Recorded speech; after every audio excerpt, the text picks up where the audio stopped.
Graças a Deus, mais uma vez estamos aqui reunidos para o nosso segundo período de Escola Bíblica Dominical. Estamos tratando sobre a benignidade de Deus, a ação real do nosso Senhor sobre as nossas vidas e também a exigência, a ordenança que nós possamos refletir esta benignidade com a natureza e com o nosso próximo. Falamos que a benignidade de Deus é expressa na natureza. E nós temos como olhar para o céu, olhar para as coisas, olhar para esta flor, para esse arranjo, e você vê a figura de Deus sendo benigno. Ele só de não fazer o nosso mundo em cinza ou preto e branco, ele está sendo benigno, nos mostra uma série de cores aqui. A gente olha esse girassol e a gente pode ver a benignidade de Deus em toda a sua perfeição. Quando o Senhor fala de vestes e compara as vestes de Salomão, o rei mais rico da história, e ele fala assim: nem Salomão, na sua glória, se vestiu melhor do que um lírio no campo, que está lá, floresce, e logo depois ele seca e é jogado fora. Falamos que a benignidade de Deus se expressa também nos eventos na história mundial, na minha história, na sua história. E nós também temos que refletir esta benignidade de Deus em relação aos outros. E a benignidade de Deus se expressa até mesmo nos julgamentos divinos. Pastor, como que eu sou julgado pelo Senhor e eu tenho que ver a sua benignidade? Porque você não é consumido.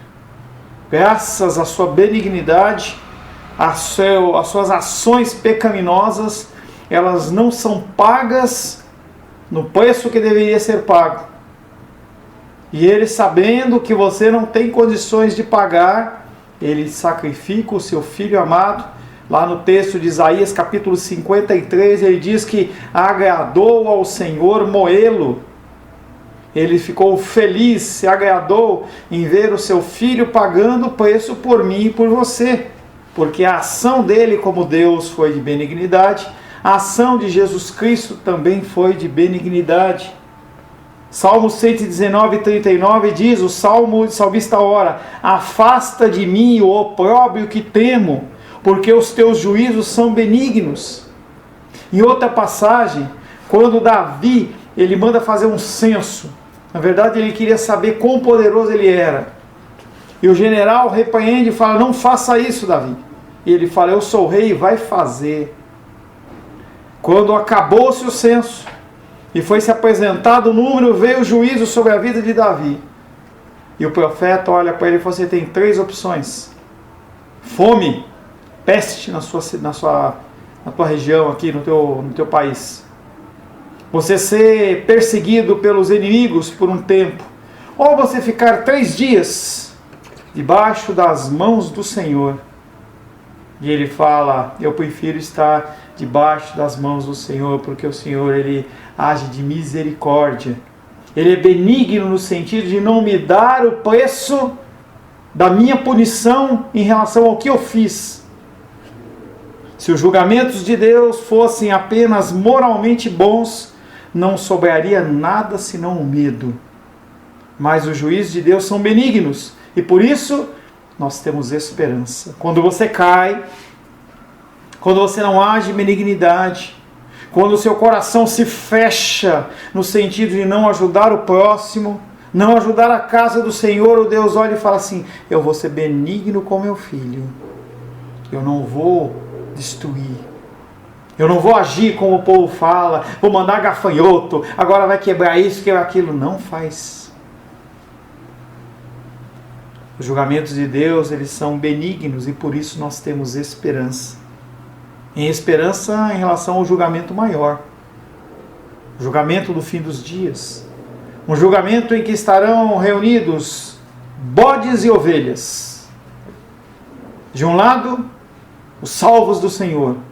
Do outro lado, os que vão ser condenados pelo Senhor. De que lado você está? O que reflete a sua vida? Que você está junto com os bodes ou com as ovelhas? A benignidade de Deus expressa-se na instrução divina. Tu és benigno, diz o salmista a Deus. Na tua benignidade, portanto, ensina-me os teus decretos. A benignidade de Deus está em Ele enviar o Espírito Santo dele, para que você fosse instruído na palavra, para que você fosse convencido que você precisa continuar. E quando você não tem forças, Ele coloca alguém para te cutucar. Através da benignidade dele, você lê os ensinamentos e você entende. Você se constrange, sim. Falo com a minha mãe, ela fala assim, pega mais leve. Você se constrange, você entende que a dureza da palavra tem o objetivo de te levantar e não de te destruir. É por isso que você continua vindo. Eu não sei se é erro ou se é falha, mas eu abri agora para curtir, os comentários de vocês. E esse vídeo que nós vimos antes do intervalo, haviam 105 compartilhamentos. Como que isso ocorreu? Lembre-se que em semanas anteriores nós tivemos em cultos pessoas, mais de 100 visualizações. Talvez pessoas como essas estão assistindo. Talvez pessoas como essas não leiam, mas estão compartilhando. E o que acontece é que mais de 100 pessoas compartilharam. O Benê, eu vi que ele compartilhou. É isso mesmo, Benê. Compartilha. Vê e já manda para a pessoa assistir. De preferência depois do louvor, depois da oração, para não passar mico e nem ficar esperando. Compartilha. Compartilha. Já manda para frente. A benignidade de Deus se expressa na instrução divina. Deus, Ele é reto e benigno. E por essa mesma razão, Ele ensina você a andar nesse caminho. As Escrituras têm essa finalidade, mostrar para você o norte, por onde você tem que caminhar. Não é corrente que vai te aprisionar, não, Ele te mostra o norte. Você é um ser de vontades, desejos, em que o Senhor Ele não te violenta. Ele lança a palavra dEle para você e espera que você a receba. A parábola do semeador fala de sementes que foram lançadas pelo caminho e os pássaros a levaram, sementes que caíram no meio de pedras e a raiz não conseguiu entrar, a plantinha nasceu e não tinha raiz, ela secou, os espinhos vieram em outras e a sufocaram, que são as lutas da vida, e outros terrenos caíram em terreno bom e deram frutos de 100 para 1. Eu espero que Deus possa estar te instruindo para você dar frutos de 100 para 1, mas eu não vejo, pastor, dê 99, dê 50, dê 40, não importa, dê um fruto. E mesmo que você não veja, a ação de Deus é tremenda. E você pode ter compartilhado, me perdoa se eu não cito você, mas pode ser que no dia do julgamento do Senhor, o Benê encontre alguém que, por conta que ele compartilhou a mensagem, e a pessoa ela ouviu o Evangelho, ouviu a palavra, se converteu, foi salva. Você entende a maravilha da coisa? Da mesma maneira que a internet ela é nociva para muitas coisas, ela tem um grau de abrangência enorme. A benignidade de Deus expressa-se na instrução divina. A benignidade de Deus expressa-se na revelação da sua vontade e santidade diante dos homens. Fiquei feliz. O André escreveu, estou aqui com Gabriel e Rafael. Saudade dos dois. Figuras. Diáconos que nos ajudam, recolhe lixo. Vai lá, pastor, quer isso, quer aquilo. Estou com saudade de vocês. A benignidade vem de maneira muito especial para certas pessoas. Vem em especial para aqueles que se sentem aflitos.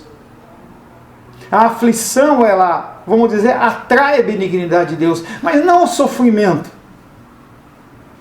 A aflição de você não conseguir lidar com a situação e falar, Deus, me ajuda, seja benigno para comigo, age na minha vida. Essa aflição de coração, que você faz a sua parte, e aí você vê que não dá conta, e você fala, Deus me ajuda, isso atrai Deus. O Senhor é benigno para com aqueles que se refugiam no dia da angústia. Naum, capítulo 1, verso 7 fala, você tem que se refugiar em Deus, na angústia. É claro que você tem pessoas que são canais de Deus, Por isso que eu falo, você está passando uma dificuldade, pega o telefone e liga, vamos conversar. Eu humildemente falo, me dá o seu fardo. E Deus tem abençoado que esse tempo de conversa que eu tenho tido com um ou com o outro traz alívio no coração. E eu não tenho condição de carregar o seu fardo. Deus pega esse fardo e leva embora. O Senhor é benigno para com aqueles que se refugiam no dia da sua angústia. Quando você olha para Deus e fala, Deus me ajuda, Ele te ajuda. Vem para os que são pobres, para aqueles que conhecem muito bem a sua própria incapacidade e insuficiência. Mas eu sou rico, não importa. A igreja de Laodiceia era considerada rica. Ela tinha um grande centro oftalmológico, médico. Vendiam muitas roupas com lãs negras. Havia uma extração de ouro. E o Senhor fala assim, vocês são pobres, cegos e nus. Porque eles se apoiavam na sua riqueza. Eles se apoiavam na sua prosperidade. Não se apoie na sua prosperidade, se apoie em Deus. A benignidade vem para aqueles que esperam e confiam em Deus, e tem a ver com a benignidade, com a longanimidade. Confie em Deus. Confie em Deus. E o teu bem, ele fala, não sei como é que é a música. O apelo do salmista é no sentido de que os homens provem e vejam que Deus é benigno e que a alegria vem ao homem e que coloca nele a sua esperança. Salmo 34:8. Quando você coloca a sua esperança em Deus, tendo feito a sua parte, Ele age. Não porque você precisa, não porque Ele precisa que você faça, mas tem partes que são suas. Lázaro sendo ressuscitado. Jesus Cristo, o autor da vida, aquele que fez todo o universo, ele olha para aqueles homens e fala, arrasta a pedra. Jesus não tinha poder de arrastar a pedra? E aí ele fala, Lázaro, vem para fora. Porque se ele não falasse para Lázaro, talvez todos os mortos daquela região se levantassem. Ele fala, Lázaro, sai para fora. E ele fala assim, agora vocês desamarram ele? Jesus Cristo não poderia ter feito cair as faixas que estavam enfaixadas nele, o pano que estava nele lá? Há coisas que você tem que fazer, mas não limita o que Deus quer fazer ou não. A benignidade vem para aqueles que esperam e confiam em Deus. O apelo do salmista é no sentido de que os homens provem e vejam que Deus é benigno. Vem para aqueles que o reverenciam e o temem, a grande benignidade reservada para os que temem ao Senhor. Salmo 31:19. Não é ter medo de Deus, é temor. Temor e tremor. É você saber perante quem você está. Quando você agir errado, saiba quem está junto com você. Os olhos do Senhor estão sobre toda a terra. Ele está vendo exatamente o que você está fazendo. Quando a gente está dirigindo, a via é 60 por hora e você está 80. Você chega no radar, você pisa no freio. Se tivesse uma condição do radar ser em todos os lugares, você ia andar 80? Numa via que é de 60? Nunca. Nunca. Se você soubesse que a fiscalização estava naquele lugar, você não faria. Com Deus é assim. Os olhos dele estão sobre toda a terra.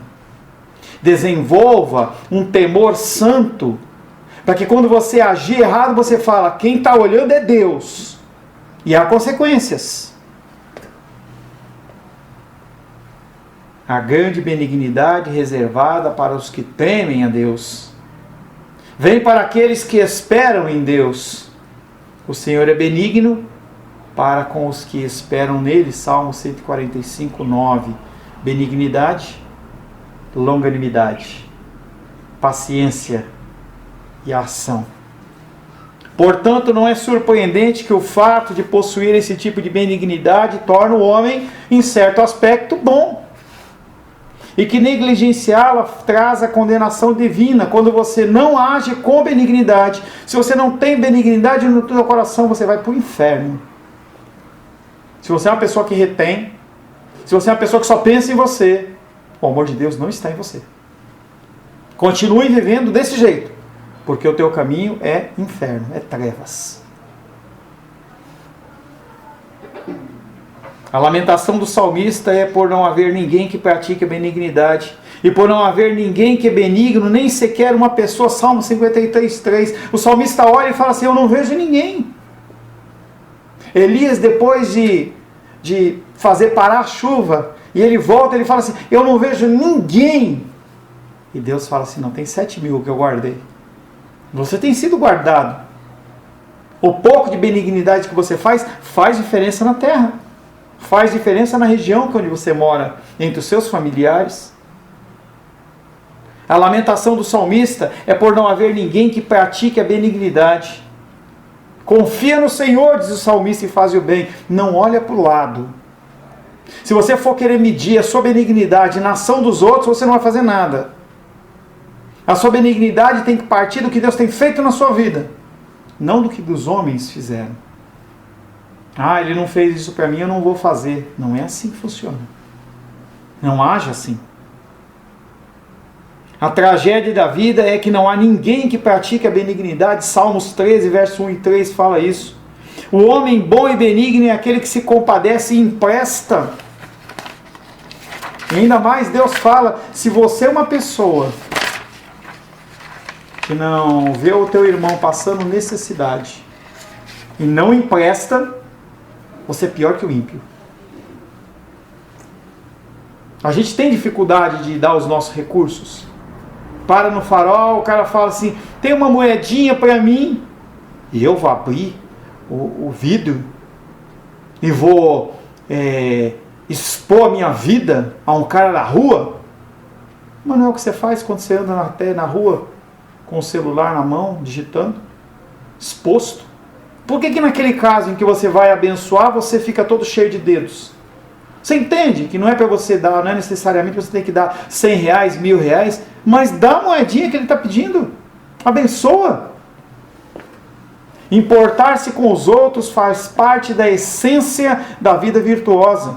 Ser bom é ser benigno, e ser benigno é ser bom. Não tem uma coisa como separar uma da outra.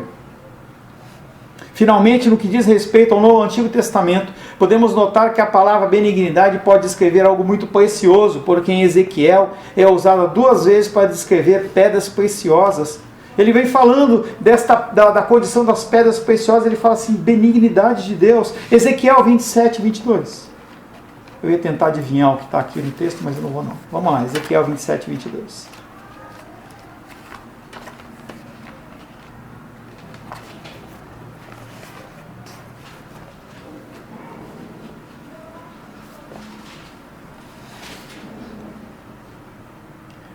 Ezequiel 27, 22, os mercadores de Sabá e Raamá eram os teus mercadores, pelas tuas mercadorias davam em troca os mais finos aromas, pedras preciosas e ouro. Não sei o que o cara fez em referência aqui, deixa eu ver a outra referência, tem alguma coisa a ver. A referência está errada mesmo, paciência. Jeremias é usada para descrever figos bons em contraste com figos podres, Jeremias 24, 2, 4 e 5. Isto realmente acrescenta algo ao significado da palavra, porque pode existir uma benignidade que enfraquece e debilita, mas a benignidade que o Antigo Testamento exige da parte dos homens e constantemente atribuídas a Deus é proveitosa, preciosa e saudável. Nunca a benignidade que é manifesta por você tem que ter outro cunho a não ser a glorificação a Deus. Cuidado com essa benignidade maquiada em algo próprio. Como eu já dei o exemplo para você, por exemplo, nas eleições, quando as pessoas elas dão cesta básica, dão uma série de coisas. Voltando agora para o Novo Testamento, que é o texto de Gálatas, capítulo 5, 19 e diante, que nós estamos trabalhando o fruto do Espírito e os frutos da carne. O Novo Testamento fala da benignidade e da longanimidade de Deus, já lemos Romanos 2,4. E Paulo pode somente condenar o homem que não vê que essa benignidade de Deus visa conduzir-nos ao arrependimento. Por que a benignidade de Deus vem sobre as nossas vidas? Para que você possa se arrepender dos seus caminhos. Para que você possa ver como Ele age com você e como você não está agindo com o próximo. E assim você mude. Na realidade deve ser assim. A própria benignidade de Deus é a dinâmica da bondade cristã. Eu sou bondoso, eu ponho em prática. Nós temos um culto por semana. Nós temos a escola bíblica dominical, 2 períodos, e o culto noturno. Durante a semana você é livre, em modo de dizer, você é livre para fazer o que você quiser. Mas o que deveria estar na sua mente é: como nessa semana que vai começar, como eu vou praticar a benignidade com meu irmão? Da mesma maneira que você é fiel com a academia, eu vejo as fotinhas, olha, cumpri, paguei, vejo lá o Moisés lá, entendeu? Estipule: eu vou ser benigno com uma pessoa essa semana. Como que eu vou fazer isso? Sei lá, faz um bolo, dá para alguém, fala: olha, eu vou separar esse dinheiro aqui, R$5, e eu quero encontrar alguém para abençoar. É uma forma de você ser benigno. Alguém que não vai te dar nada em troca, de preferência. Pelo fato que os homens tiveram a experiência que o Senhor é benigno, devem deixar de lado todas as coisas pecaminosas. 1 Pedro 2,3. Deus tem sido bom com você. Deixa de lado aquilo que não presta. Começa a filtrar a sua vida para refletir o amor de Deus e não o teu coração pecaminoso. Nunca deve se considerar que a benignidade de Deus oferece oportunidade para pecar. É uma coisa terrível procurar tirar proveito indevido dela. A mesma coisa que a longanimidade. Eu sei que Deus ele é benigno, então eu vou continuar agindo, eu vou continuar caminhando no meu caminho de pecado. Não faça isso. Não faça isso. De qualquer maneira, esta benignidade de Deus não é algo sentimental e negligente, porque juntamente com ela está a severidade de Deus. Romanos 11:22. De um lado tem a benignidade, do outro lado tem a severidade. Deus ele é bravo. Ele manifesta o seu amor muitas vezes com uma chicotada no seu lombo. Ontem a gente estava conversando sobre as formas de apanhar dos pais. As formas mais duras, as formas mais tranquilas. Mas, em regra, o objetivo é fazer correção. A figura do pastor é a figura do homem com um cajado, que se a ovelha ela vai por um caminho que é perigoso, ele dá uma pancada. O necessário é para ela voltar para o rumo. E não é maldade, é benignidade de não deixar que você continue caminhando. A minha insistência com você em relação à leitura da palavra é para que você entenda que você precisa ler.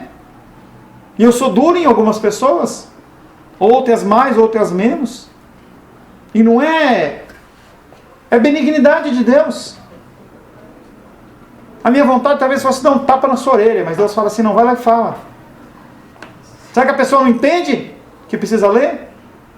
Acha que vai continuar nesse caminho, está tudo certo? Não está tudo certo. Já dei o exemplo, não vou falar de novo. Falei com a minha mãe essa semana. Exemplo do médico. Será que eu sou um bom pastor se eu deixar você andar num caminho que vai te levar para a morte? Não vou fazer isso. Em Deus há uma combinação de força e suavidade. Ele bate e assopra. A benignidade de Deus é universal, porque Deus é benigno até mesmo para com os ingratos e maus, e a gente vê que a chuva dele cai sobre hortas e sobre a vida de homens bons e homens ruins. Ele é benigno universalmente. A verdade é que é impossível viver no mundo e desfrutar da luz do sol sem experimentar a benignidade de Deus. Não há homem que não tem dívida para com essa benignidade, porque ela é manifesta de modo universal, não de conformidade com o merecimento, mas segundo a liberalidade de Deus em dar. Esse sol maravilhoso que está aí fora, benignidade de Deus. Quando a chuva, benignidade de Deus. Quando há essa suave brisa, eu estou vendo aqui, deve ter aí do teu lado também, aqui tem, tá a cortina voando, benignidade de Deus que nos traz o refrigério do calor. A benignidade de Deus tem um poder de salvação. É a benignidade de Deus é a benignidade de Deus que o faz nosso Salvador. Tito 3,4. Através da sua benignidade, do seu ato de dizer: eu vou salvar fulano. Independente do que ele faça. Eu vou fazer o que for necessário. Eu movo daqui, coloco uma pedra aqui, e você vai andar no caminho que ele quer. Benignidade de Deus. A porta que ele abre, ninguém fecha. A porta que ele fecha, ninguém abre. E Ele vai fechando portas da sua vida para que você encontre Deus. Situações mais amargas ou menos amargas, mas são situações que o Senhor permite para que você o conheça.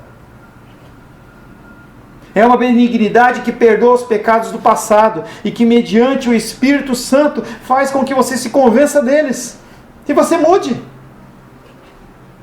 Não somente perdoa o pecador, também o transforma em outra pessoa.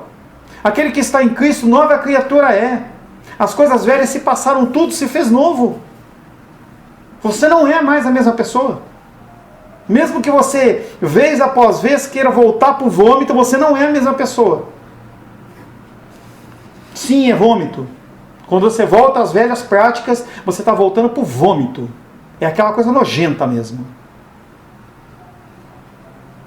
Quando nós vomitamos, nós damos descarga. Não queremos ver mais. Mas quando a gente volta para o pecado, é como se estivesse voltando.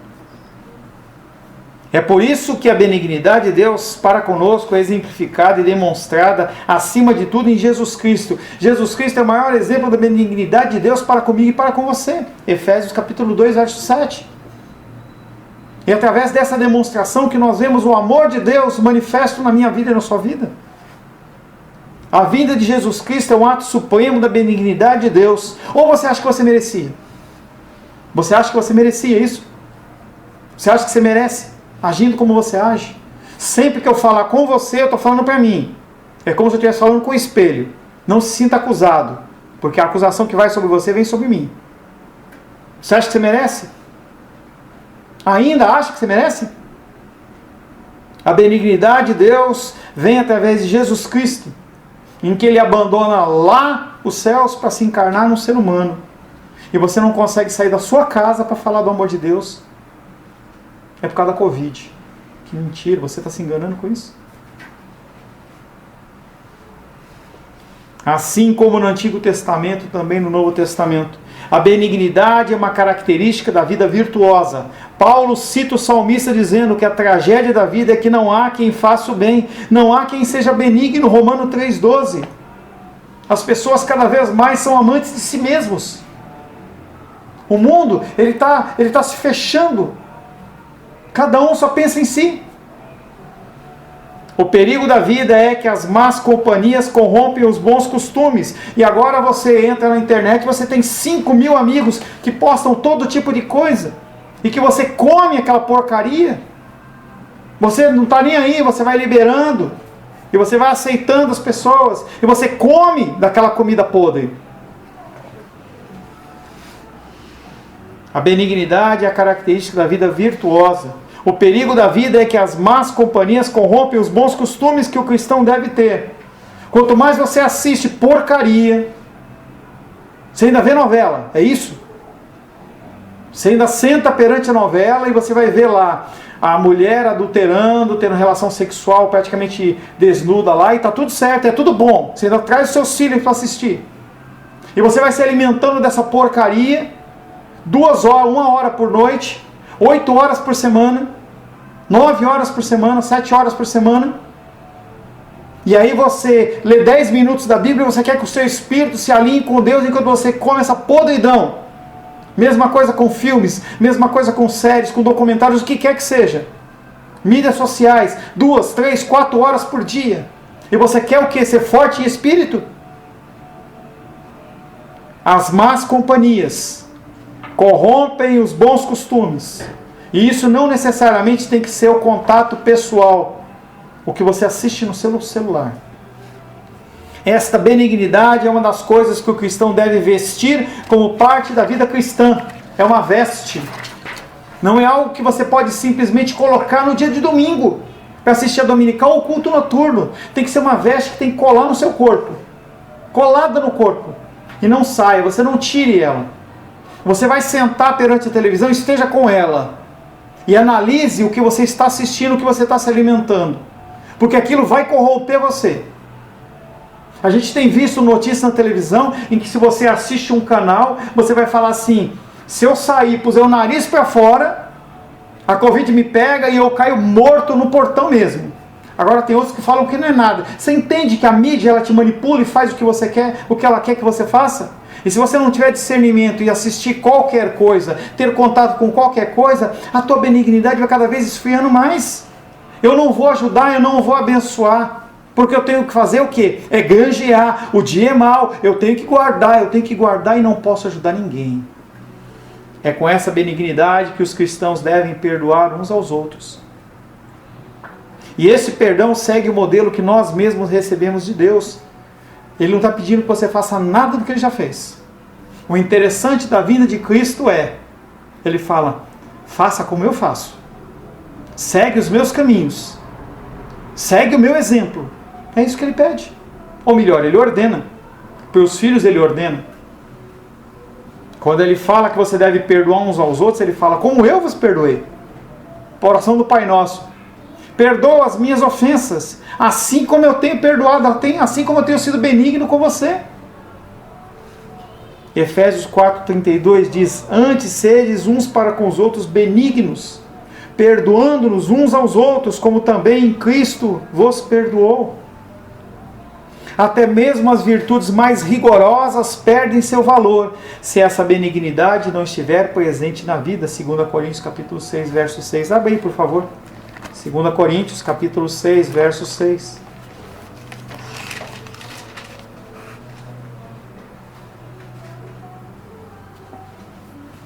Segunda Coríntios, capítulo 6, verso 6.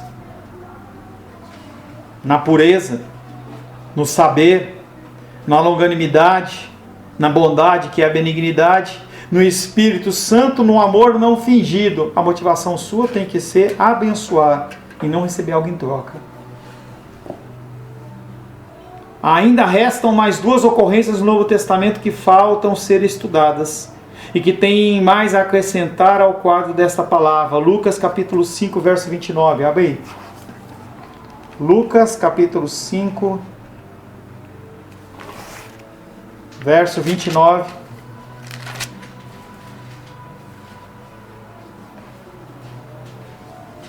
Lucas capítulo 5, verso 29. Então lhe ofereceu Levi um grande banquete em sua casa, e numerosos publicanos e outros estavam com ele à mesa. Em Lucas 5, 29, esta benignidade é usada para o vinho que se envelheceu e amadureceu. A dureza, a aspereza e a amargura foram banidas pela benignidade cristã. E a graciosidade madura do amor cristão permanece. Por que aquele homem chamou publicanos? Eram pessoas que eram colocadas para fora. A história fala que aquele homem, Levi, ele foi chamado pelo Senhor para ser apóstolo. Ele estava numa posição de autoridade. Ele podia olhar para aqueles homens publicanos e falar assim, agora eu não sou mais como vocês. Mas ele faz o quê? Reúne aqueles homens, ato de benignidade. Da mesma maneira que eu fui escolhido pelo meu Senhor para o servir, eu também vou abençoar estas vidas. E parece que quando a gente se converte para o cristianismo, a gente quer se afastar de todo mundo. A gente não quer compartilhar esta riqueza, essa benignidade. Em Mateus 11:30 fala que o jugo dele é suave. Ali a palavra Christos pode significar bem adaptado. O serviço de Cristo não é autoritariamente imposto sobre um homem. Não age como um capataz de escravos, é algo benigno. E a tarefa que Cristo dá a um homem lhe é feita sob medida. O que Deus coloca no seu colo para fazer é na medida do que você pode fazer.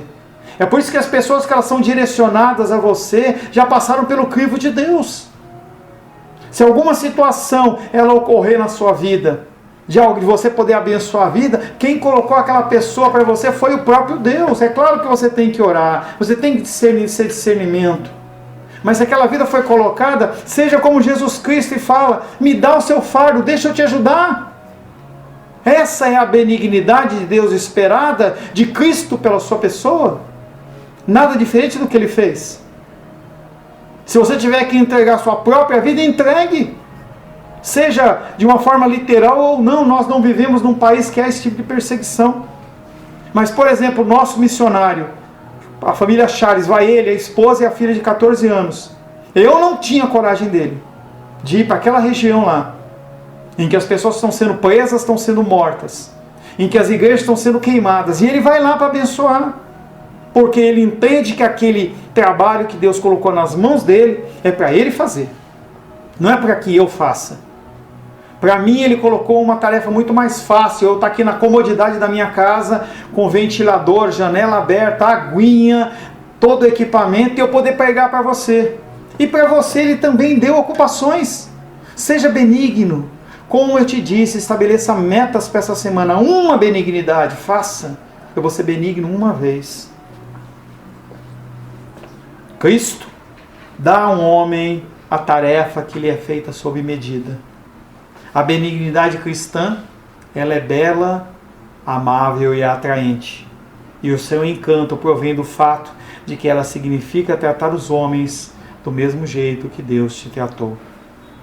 Como que Deus tem te tratado? Ele tem sido bom com você? Você tem o que comer e o que vestir? A palavra de Deus diz que se você tem o que comer e o que vestir, seja satisfeito, seja grato. Se você tem o que comer e o que vestir, já é motivo para você abençoar vidas. Não dê nada além daquilo que Deus te deu. Não compartilhe o pão se você não tem o pão. Quando Jesus Cristo no deserto, ele fez as 2 multiplicações de pão, ele fala assim, o que nós temos aí? Temos tantos pãezinhos e tantos peixinhos. Ele não multiplicou do zero. Podia, mas ele não multiplicou do zero. Quando ele trata com seres humanos, ele fala daquilo que foi dado para você, você compartilha. Esse é o princípio do dízimo e da oferta. É você compartilhar daquilo que você recebeu. Só isso.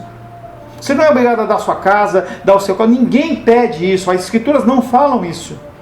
O compartilhar é uma atitude de amor, é reconhecimento de que aquilo não veio das suas mãos. E como veio das mãos de Deus, ele tem muito mais a dar.